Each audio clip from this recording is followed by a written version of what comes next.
Bonsoir à tous, je me présente, je m'appelle Blackfire. Beaucoup de choses à dire sur Spider-Man encore. C'est l'année de l'homme araignée, c'est l'année vraiment, c'est le personnage sur lequel on va plus parler. Mais c'est deux projets qui vont vous intéresser parce que ça concerne Spider-Gwen ainsi que Spider-Punk. Alors, Spider-Punk, c'est de l'animation. Spider-Gwen, je sais pas. Éventuellement. C'est un peu flou, mais je pense que c'est de l'animation. Et ce qui est assez intéressant, il ne faut pas oublier que j'ai entendu beaucoup de projets d'animation de la part de Sony. J'ai entendu un film sur les Sinister Six. En animation, ça pourrait être pertinent. Venom aussi, apparemment, c'est toujours en cours. C'est juste que j'ai pas eu de nouvelles mises à jour. Mais vu la popularité de Venom, voilà. En plus, l'animation, ça prend du temps, donc c'est normal que ça n'arrive pas du jour au lendemain. Donc j'ai entendu Sinister Six, Venom, Spider-Punk et Spider-Gwen. Spider-Punk, voilà, on va parler en dernier, c'est pas mon truc qui m'excite le plus, mais ça peut être intéressant. Voilà. Euh, Sinister Six, ça peut être intéressant parce que tu peux mettre Spider-Man dedans, vu que c'est de l'animation, ça pose pas de problème. Donc je le mets, allez, sur ces 5 projets, je le mets en quatrième, en troisième position, excusez-moi. Et du coup, c'est dur.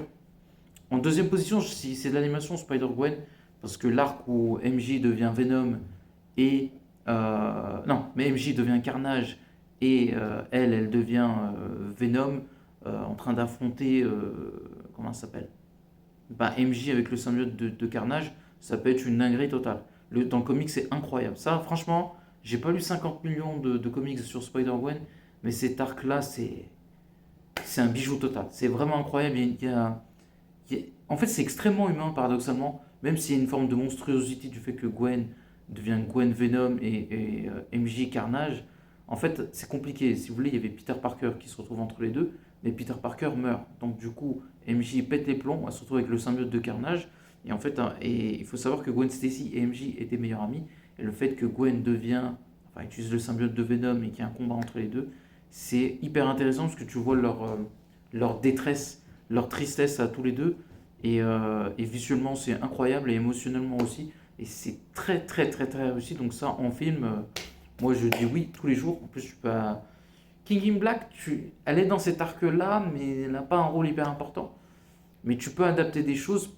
Ouais, c'est compliqué. Parce qu'il y a des arcs de Spider-Man qui sont intéressants, où Spider-Gwen en fait partie, mais c'est pas le personnage principal. Donc, compliqué. Pas impossible, mais compliqué.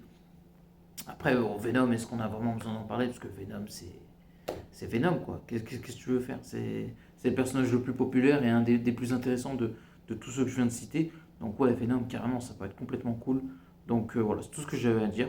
Donc voilà, apparemment, comment il s'appelle? J'ai oublié le nom. Punk et Gwen Stacy en film d'animation. Moi, le truc que je trouve très étrange, c'est qu'il n'y a pas de film sur Spider-Man 2099. C'est le seul truc que je trouve bizarre. Il va apparaître, c'est inévitable. Mais pour vous donner une petite idée, attention, quand il y a eu le deuxième film Spider-Verse, Spider-Man 2099, le personnage était encore plus populaire que Miles Morales.